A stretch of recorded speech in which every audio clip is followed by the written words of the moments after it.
Leah Rush to Impact Wrestling. Now, I've done a few videos recently about people that I think Impact Wrestling should be considering to sign and people that Impact Wrestling are interested in and who could be great additions to the Impact Wrestling roster. And I don't want it to come across as, oh, if you were released by WWE, you should go to Impact Wrestling, blah, blah, blah, because I don't think that's the case.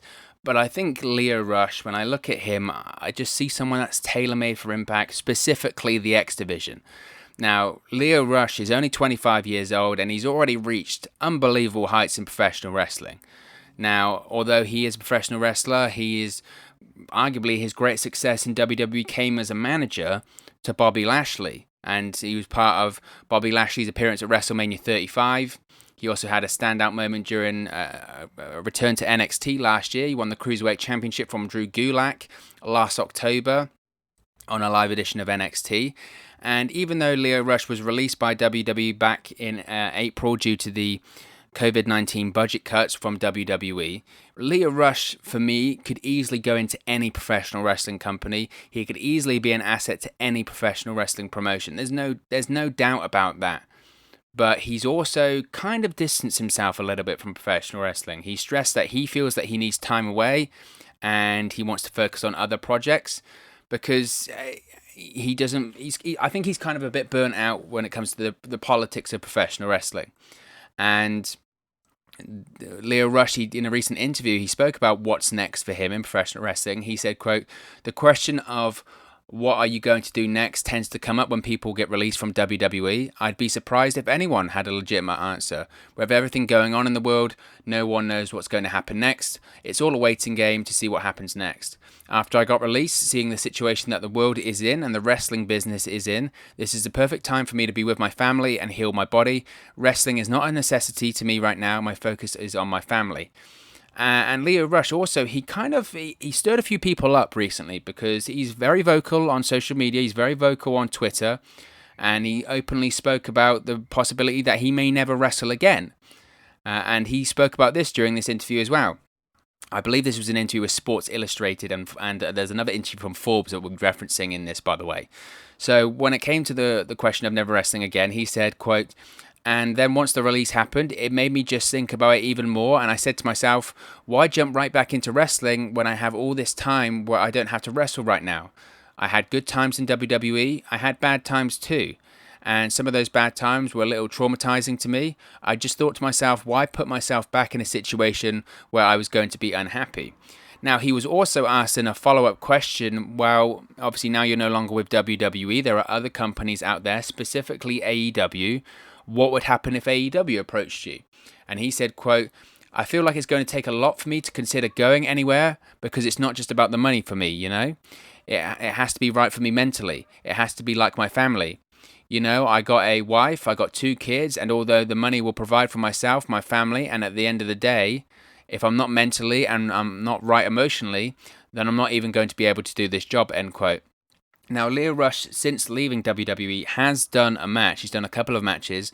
On July 25th, 2020, Leah Rush, he made a surprise appearance at Game Changer Wrestling at their GCW Homecoming show. He attacked longtime rival and AEW wrestler, the bad boy Joey Janela.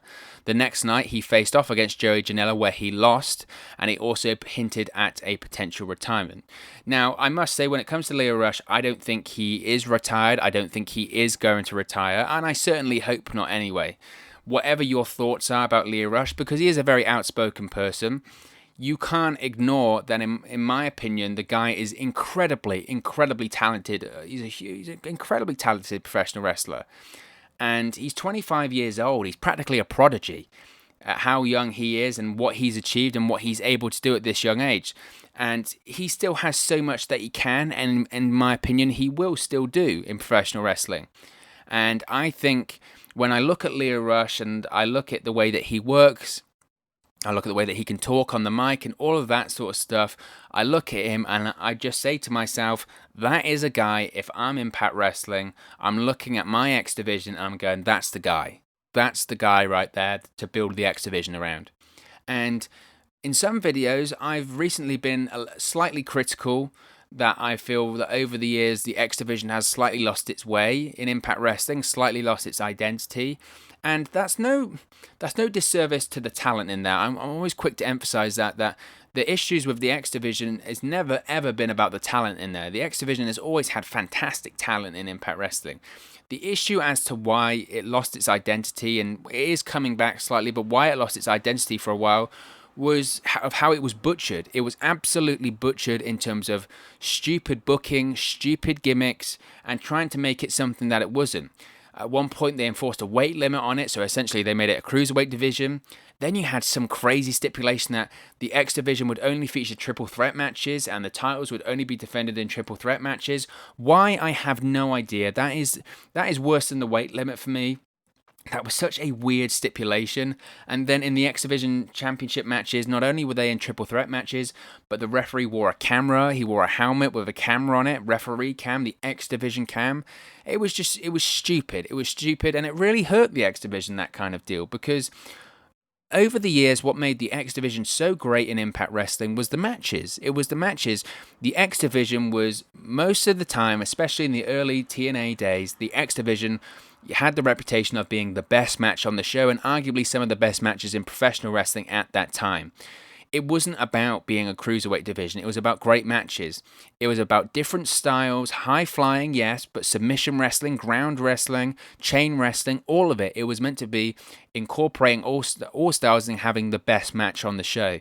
And what always frustrated me the most when it came to the X Division was that you had this revolving door of executives and bookers and whoever come into Impact Wrestling, and they were so old school that they couldn't get the modern concept of the X Division. Well, it's just a cruiserweight division. Why doesn't it have a weight limit? Because that's the point. It's meant to be a division that has great matches. And when you look at former champions in the X Division like AJ Styles, Samoa Joe, Christopher Daniels, and even someone with a British European style like Doug Williams, that right there shows you exactly what the X Division was. It was about different styles, different shapes, different sizes. Samoa Joe isn't a cruiserweight. He never has been, but he worked like one. And it's different weights, different sizes. That's what the X Division was all about.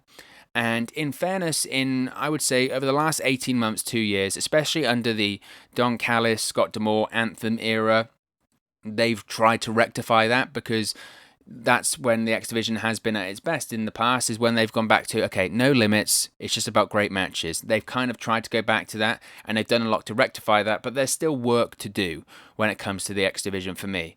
I felt, and I've said this numerous times, that Willie Mack, if you look at the Impact Wrestling roster right now, Willie Mack was the perfect guy. He was the perfect encapsulation of what the X Division was.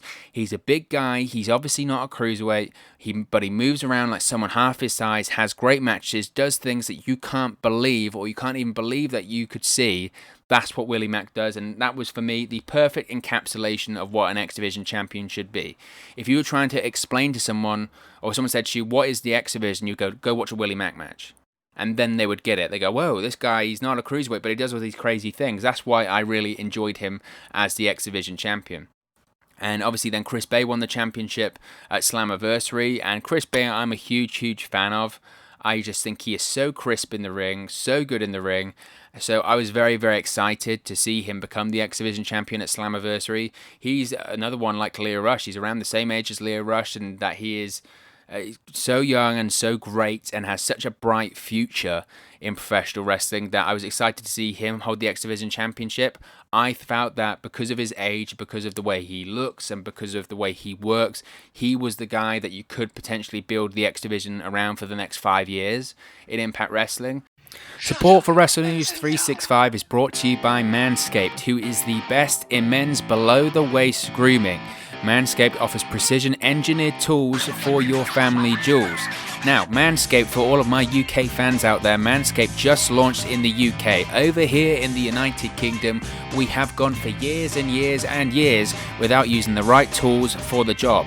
But now you can be one of the first men in England to experience their life-changing product. But it's not just limited to all of the great fans over here in the UK. This offer goes worldwide, so all of my friends over in America and around the world that are listening to this offer still does apply for you. You can still use our code. But I've got to tell you a quick story first. Now, there have been so many times, right? I'm a guy. You gotta groom down there, fellas, right? That's the most important thing. You gotta keep yourself trimmed, you gotta keep yourself proper, and a lot of the time I've been guilty of this, of using the wrong tools for the job. I've had incidences, I'm not afraid to say it, where things have been nicked, snagged, or in fact cut down there because I wasn't being careful enough and using the right equipment. Now that just shouldn't happen. That shouldn't happen. You don't want to be worrying about cutting yourself down there. Do you know how painful that is? I can tell you, it hurts quite a lot, and I wish and hope to God it never happens to me again, and it won't happen to me ever again because I'm using Manscaped products. That's why Manscaped has redesigned the electric trimmer. The Manscaped engineering team has perfected the greatest ball hair trimmer ever created. Big statement, but it's absolutely true. They have just released the new and improved Lawnmower 3.0 in the UK. It's also available around the world as well. Their third generation trimmer features a cutting edge ceramic blade to reduce grooming accidents. So those cuts and snags that I was telling you about before are a thing of the past. And let me tell you, when I tell you this is premium, I mean premium. The battery will last up to 90 minutes so you can get a longer, perfect shave. And not only that, you don't want to be cutting yourself and trimming yourself all over the bathroom, getting hair all over the place. That's just disgusting. The lawnmower has a waterproof technology that allows you to groom in the shower, so no more mess. And one of the coolest features, one of my favorite features about the lawnmower, is the LED light which illuminates grooming areas for a closer and more precise trimming experience. So you can shave longer, you can shave more precisely, and you can shave in the shower. What more did I need to tell you? They've also upgraded to a 7,000 RPM motor with quiet stroke technology, and let's not forget about the charging stand. You can show off your mower loud and proud because this intelligently designed stand is a convenient charging dock powered by USB. So, if you are listening to me speak right now, I want you to experience it firsthand for yourself. Let's get that bush to tush clean, and you can get 20% off and free shipping. Yeah, you heard me right there. 20% off and free shipping. All you have to do is use the code 365wrestle at manscaped.com. Make your testies their besties. That's 20% off and free shipping. Not only are you getting 20% off, you're getting free shipping as well with the code 365wrestle at manscaped.com. That's 20% off with free shipping at manscaped.com, and use the code 365wrestle. Your balls will thank you. But then, of course, you had Rohit Raju win the X Division Championship recently at Impact Emergence, so it was only a short title reign for Chris Bay. Now, I do think Chris Bay will get the championship back, and that's no slight to Rohit because I think you should never sleep on him. He can go, and I'm glad to see him get the opportunity, and he's got the ball now. Let's run with it. Let's see what you can do. So there's certainly a base of talent there, a foundation of talent right now in the X Division. But to me, if you want to take the X Division up a level and you want to build it back to the X Division where it was in the mid-2000s, you bring in someone like Leah Rush. I think he is just tailor-made for that championship. And again, not because he was a cruiserweight champion or anything like that, but because he fits that X Division style, that X Division mold. Yeah, he is a smaller guy, but he can work, he can do crazy things, he can talk, he's a character. He's just tailor-made for that title, he's tailor-made for that division. Leo Rush screams being the X Division champion. Now, I mentioned about Chris Bay potentially being a person to build the X Division around, but if you get Leo Rush in, then he's really someone you can build the X Division around. He's someone that can perfectly represent the X Division. He can talk, he can have great matches, he is a name, people know who he is, he's a character, he's young, it's just all there. It's absolutely all there. He's a 5'-tall player, whatever that means. I think the hardest thing for Impact right now, if they wanted to bring in Leo Rush, would probably be to convince Leo Rush that this would be worth his while and this would be worth his time. Impact Wrestling is owned by Anthem, and I mentioned this all the time in these videos, that Impact, of course, would have the money. They absolutely have the money, and so obviously they can afford it, but you also do have to think about budget, right? This year, Impact, they've brought in a lot of names this year. They brought in Eric Young, EC3, Heath, the Machine Guns are back.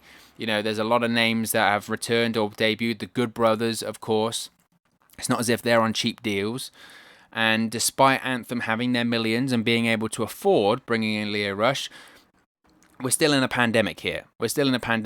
And regardless of how wealthy promotions owners are, they all have budgets. Everyone has budgets.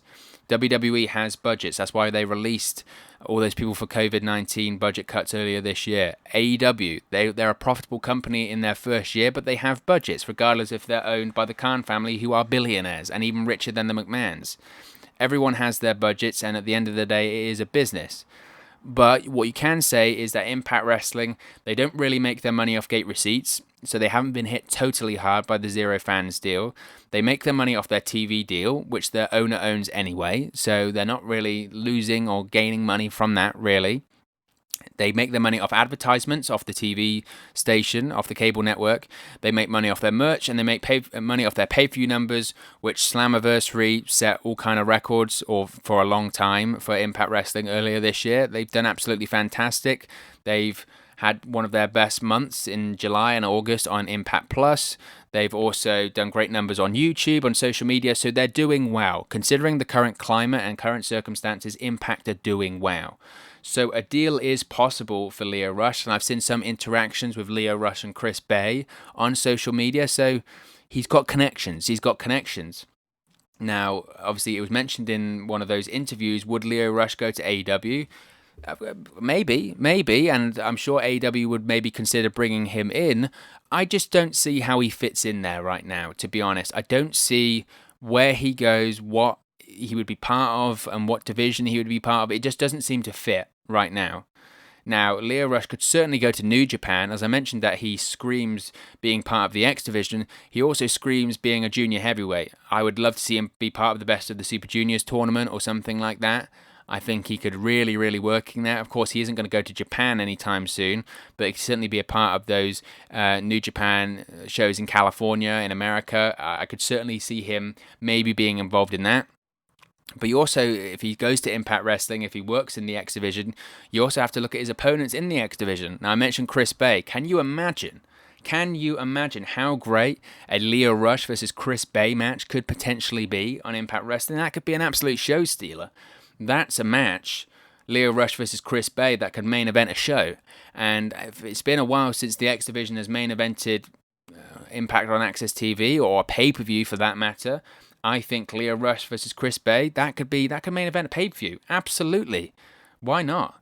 I think absolutely. And I think that's how you get the X Division back up to where it was. You have it start main eventing shows, but the quality has to be there and the story has to be there. And I think Lio Rush adds to that. I mentioned Rohit Raju. I'd like to see him mix it up with Lio Rush too. TJP. I can't remember if they did cross paths in WWE. I feel like they probably wouldn't have, because they just slightly ships in the night, different times, I think. But potentially, maybe on 205 Live, I wasn't the most religious viewer of that, so maybe Lio Rush did face TJP. Regardless, even though Lio Rush is 25, he's almost a veteran at this point. They're two veterans of that style, so TJP versus Lio Rush, fantastic match. Willie Mack versus Lio Rush is a really interesting match for me. As I mentioned earlier on, I'm a big fan of Willie Mack. I'm a big fan of his style, so I think him going up against Lio Rush could be a lot of fun. Because the great thing with Willie Mack is he can switch it up. As I mentioned, he can do the high-flying stuff, but if he decides, I'm going to be a badass in this match and just be stiff and throw people around, that's what he'll do. So I think a Willie Mack versus Lio Rush match or feud in the X Division could be something really, really special. Now, you've also got other X Division wrestlers. Rich Swann, at the moment, he's in a World Championship feud, so who's to say that if Rich Swann wins the World Championship, which I think is up in the air at the moment. A lot of people are saying it's a formality, but I'm not sure it is in that feud of Eric Young. I really don't think so. Who's to say that Lio Rush can't come in and face Rich Swann for the World Championship? People might shake their heads at that and go, that's not possible, but Impact's proved that anything's possible recently, to be honest. So I think Lio Rush versus Rich Swann, again, is another fun one. And then you can guys like Trey or any one of the Rascals for that matter, that would be great. And finally, what about RVD? RVD is one that he just goes in and out of the X Division. He's a former X Division champion, and he's almost the original innovator of the X Division, right? Probably not a cruiserweight, but works that hard-hitting, some high flyer, but then also completely different style. Rob Van Dam versus Lio Rush, even in 2020, where RVD can still do 90% of the things he used to do. Obviously, he's not RVD of 15 years ago, because no one's anyone of 15 years ago. But RVD versus Lio Rush, even in 2020, for me, would be a spectacle. It'd be a fantastic match, wouldn't it? And I would love to see that match. So there's some great matches available for Leah Rush if Impact can do this deal and bring in Leah Rush. Again, the ones that really stand out to me are Chris Bay versus Leah Rush, Willie Mack versus Leah Rush, and an RVD versus Leah Rush match. I just think would be brilliant. I think would absolutely be brilliant. And you look at that, the talent that are currently in the X Division right now, the X Division roster, there's still room. There's still room. For me, it's still slightly light. And obviously, like I said, everyone has their budgets, and especially now you have to be careful with how much you're spending on talent. And someone mentioned to me maybe Impact has spent all the money they are on new talent this year. We'll have to wait and see. But there's still room in there. There's still room in the X Division. And I think Leah Rush, he would just be the perfect addition, I think, to the X Division, and another step in Impact gaining momentum and really turning some heads, because it's been a fantastic year so far. We're 9 months in, there's still 3 months to go, and there's still time to Impact to do some really special stuff, especially right now as we head into Bound for Glory. Eyeballs are going to be back on the Impact Wrestling product, so do something big. Have Leah Rush show up and attack the X Division champion, whoever that may be, and then get Leah Rush off to the races. I think that would be a lot of fun. But of course, as always, this is just one man's opinion. What are your thoughts on Leah Rush potentially coming to Impact Wrestling? Is that a superstar or a wrestler that you'd like to see Impact sign? Do you think Leah Rush would be interested in Impact Wrestling? Let me know your thoughts in the comment section below. I'll be sure to respond and reply to all of your comments. Really enjoy chatting with you guys about Impact Wrestling on this channel. If you've enjoyed this video, please do smash a like on the like button as well. It really just helps out here on YouTube. Go up the rankings and get into people's recommendation feeds if they haven't seen our videos previously. But most importantly, if you haven't already, please do subscribe to Wrestle News 365. You can do that by clicking the bottom right hand corner of the screen right now, or if you wait a few seconds, there'll be a subscribe button at the end of this video, along with another video for you to watch. Thank you very much for watching, listening, streaming, or however you come across this video today, and I'll speak to you again very, very soon. Hey guys, thank you for watching, listening, streaming, or however you come across this video today. Be sure to click on the video on the right there to watch our next video, or click the bottom there to subscribe, or the bottom right hand corner. Thank you very much, and I'll speak to you again very soon.